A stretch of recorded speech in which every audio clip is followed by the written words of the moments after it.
The CBC Evening News.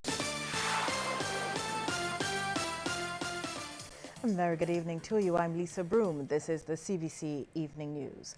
The special interests of small island developing states, or SIDS, must be taken fully into account as the international community works to finalize a new climate change agreement later this year in Paris. This appeal by Prime Minister of Barbados and Chairman of CARICOM, Fredel Stewart, as he addressed a high-level meeting convened by the Secretary General of the United Nations, Ban Ki-moon. In attendance were 30 world leaders, including the presidents of France, Peru and Brazil, the Prime Minister of the United Kingdom and the Chancellor of Germany. Speaking on behalf of CARICOM, Mr. Stewart said that the new agreement must be ambitious and hold the increase in global average temperature to below 1.5 degrees Celsius above pre-industrial levels by 2100. This is the level which experts agree must not be exceeded in order to avoid irreparable damage to the planet and to the world's most vulnerable countries, among them the member states of CARICOM. The Prime Minister encouraged leaders to engage with SIDS on practical initiatives to strengthen resilience in the face of increasingly severe climate impacts, such as the recent tropical storm which devastated Dominica.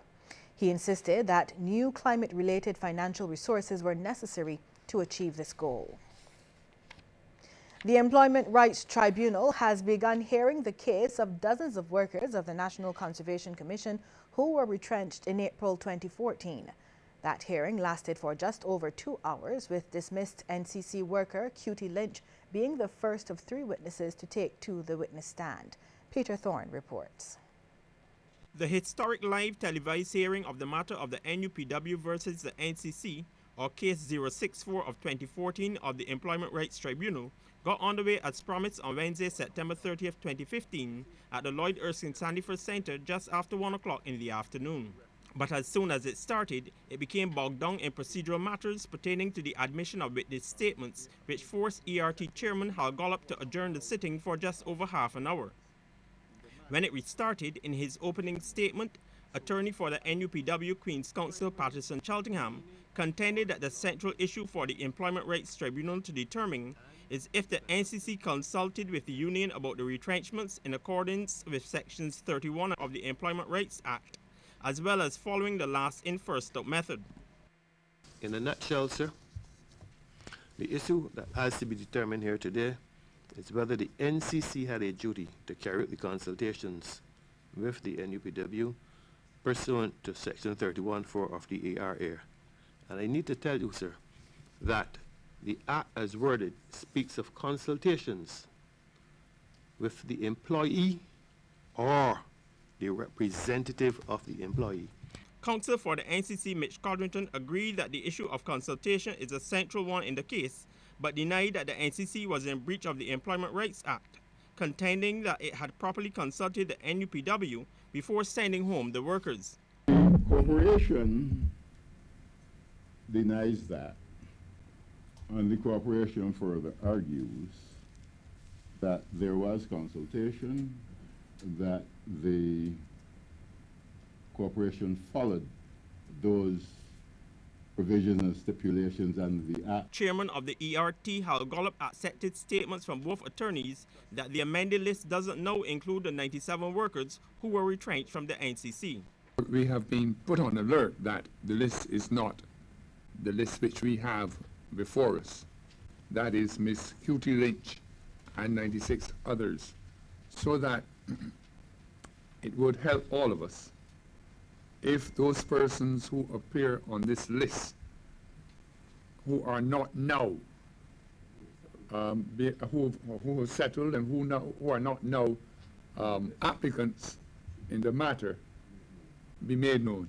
The first witness to be called before the tribunal was former NCC general worker Cutie Lynch, who spent just over 10 years with the state-owned entity before being retrenched in 2014 and is representing the group of persons named in the class action suit. She told the tribunal she waited until the very last day to collect her check and green paper, even though she had been terminated on February 16, 2014.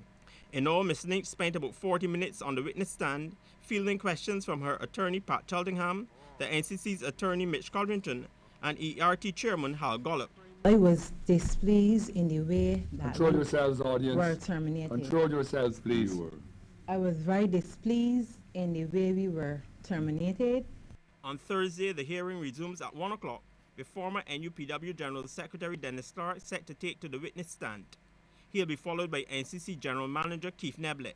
The hearing at the Lloyd Erskine Sandifer Center runs until Friday. Peter Thorne, CBC News. An answer to the dreaded sargassum seaweed invasion of the island's beaches may have been found.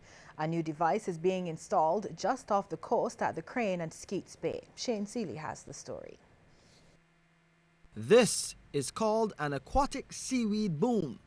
It will act as a barrier just off the coast of the Crane Beach and Skeets Bay, stopping most of the sargassum seaweed from reaching the shore. There's a current that goes around Barbados, and I think probably around most islands, that will push the seaweed along. So we've actually got rid of the seaweed that we have had, and you might remember photos where we've had up to 5 feet deep of seaweed. And because we're 60 feet down a cliff, we had to use nature to get rid of it. So we used the currents and the tides, and we would push it out at high tide, and the tide would take it out to where the current is, and then the current would take it along. So now we're just using the boom to keep it in the current and not allowing it to go back into the beach. The Crane Resort has invested about $100,000 in the 325-meter-long device, which is being installed by the Barbados Coast Guard. Mr. Doyle is confident that the investment will pay off, especially after reports that the seaweed may have made some potential visitors change their minds about coming to the Crane. We saw a definite decline in our bookings. We also had cancellations, and we had people checking out early, and we were carrying people to other beaches that didn't have seaweed. So, but the big cost is lost revenue, and that we can't quantify because we don't know the number of people that just didn't book us or Barbados because they read that, you know, maybe even the Caribbean, and they were looking for places that weren't in the news. Now, this is the first time the seaweed boom is being used in this part of the world, and other countries in the region are already showing interest. We've actually had calls from all through the region, and you know, in the interest of full disclosure, we've obtained the rights to sell the boom in the region, and want to get the expertise for this one to see what we can do. But we've had lots of islands calling us, and what we've said is, let's put this in. We want to show that it works, and also see that we spec it right. As I mentioned earlier, it may be over-spec'd in terms of the size of it. In the meantime, the sargassum cleanup continues. Shane Seeley, CBC News. We'll have more news in just a moment, but first we want to get your take on this question. Do you believe the Employment Rights Tribunal will make a difference to the industrial relations landscape in Barbados? Text yes or no to short code 8111. We'll have the results for you at the end of the news.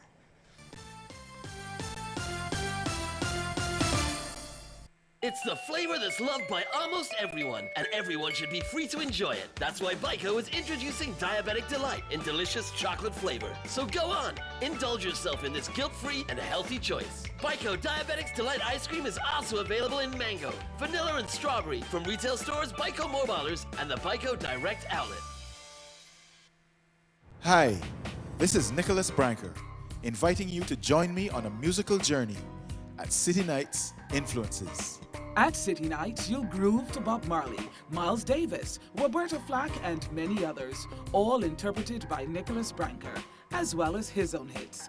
Also on stage will be Bajan stars Edwin Yearwood, Biggie Irie, Alison Norval Ford, and more. Showtime 8 p.m. at the Frank Collmer Hall, October 10th and 11th. Tickets at $80 at ticketpal.com or any TicketPal outlet.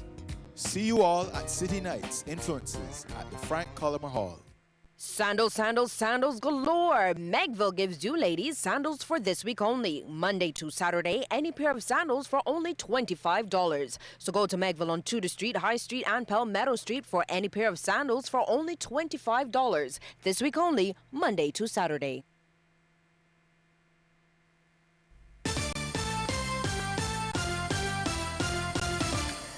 Finance Minister Chris Sinclair says while there have been some positive signs in the Barbados economy, there may still be some challenging times ahead. He made the comment during a document signing event where Barbados received the most recent tranche of funding from the European Commission to boost the island's Human Resource Development Strategy program. Though economies across the world, including Barbados, have fought to rebuild our stability and have achieved some success in relation to that, we all are also mindful of the fact that we are not yet out of the woods, as they would say, to use a very overworked cliche. But certainly we have not passed the worst. And in the context of that, it is said that a recession is always a bad thing to waste. And our intention as government is not to do so. Is to seize the opportunity to do fundamental change of the Barbados economy. The quest to get the Convention on the Rights of Persons with Disabilities reflected in the laws of Barbados has moved a step forward. It came with the convening of a stakeholders forum at United Nations House, and Social Care Minister Steve Blackett says the effort is being strengthened as the process to get the legislation in place has also started. He says the overall aim is to ensure no one is left behind. Our sphere of thought, legislation, action, and services must include all those defined in the Convention, which says those who have long-term physical, mental, intellectual, or sensory impairments, which is in interaction with various barriers, may hinder their full and effective participation in society on an equal basis with others. Our laws are critical in ensuring that these rights and obligations are given the legal support necessary for implementation.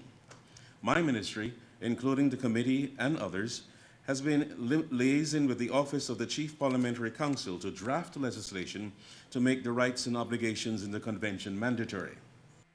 Mr. Blackett also told the forum's participants they have a major role to play to ensure that a satisfactory legal framework is built. Well, yet another Barbadian has reached that coveted milestone of 100 years. He's Emerson Best of Upper Crick Hill, St. James. Mr. Best received a visit from Governor General Sir Elliot Belgrave yesterday while celebrating the landmark with family and friends. Mr. Best has lived overseas with his family and many flew into Barbados for the occasion. His caregiver, granddaughter Amanda Moore, says Mr. Best is a father of 4, a committed Christian and an inspiration to others. Still very active. He moves around on his own. As you can see, still very talkative. He tries to help himself in everything. He doesn't, like you to baby him. He's still very independent, even though he's 100 years old. That's the truth. He lived in London. What did he do over there for the 50 years? Okay, he was a tailor, like he said, he was in printing, but mainly a tailor over there. He loves his garden. He had a garden outside the home, and so I went and visit him. Yeah, he was into so many things. He's seen it all in his time. Well, Governor General Sir Elliot Belgrave toasted Mr. Best's accomplishment and wished him many more happy years while lauding the support he receives from his family and friends. I'm very pleased to see so many of your relatives here, and I hope they don't overdo it today, because sometimes they overdo it and it's in England, so very many days after you go and make sure that when they go back to Canada or here in New Zealand and other places they come from, to be used to the live and red. So that they come at the same time next year when you celebrating 101. And Mr. Best has attributed his longevity to his love for God, noting that he's always been an independent man. I believe I can live a little longer. I set no date. I never said to God I want to live to be 100. Well, still to come, a look at some of the stories making headlines across the region. But first, a reminder that we want to hear from you on this question. Do you believe the Employment Rights Tribunal will make a difference to the industrial relations landscape in Barbados? Text yes or no to short code 8111.